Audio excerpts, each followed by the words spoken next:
Yun mga bossing, may nag-comment nga pala na mas maganda daw gamitin dito is tubular. Pero nakadepende po kasi yan mga bossing sa location nyo. Kung nasa syudad ka mga bossing o nasa city, mas maganda po talagang gamitin yung tubular. Kasi napakahirap pong humanap dun na matibay na kahoy, tsaka mapapamahal kayo dun sa kahoy mga bossing. Hindi po katulad dito kasi nasa probinsya nga po kami. Yan, kaya napakarami po nilang kahoy mga bossing, tsaka hardwood po. Makakapagpili ka talaga ng puputulin mo sa bundok kung hardwood o hindi mga bossing.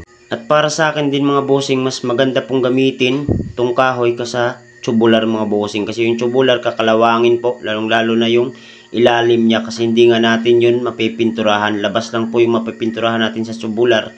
Hindi po katulad dito sa kahoy na hindi po ito kakalawangin, at hindi rin naman to lapitin din ng anay, gawa nga ng hardwood siya. Tapos pinahiran pa natin ng sulig ng mga bossing.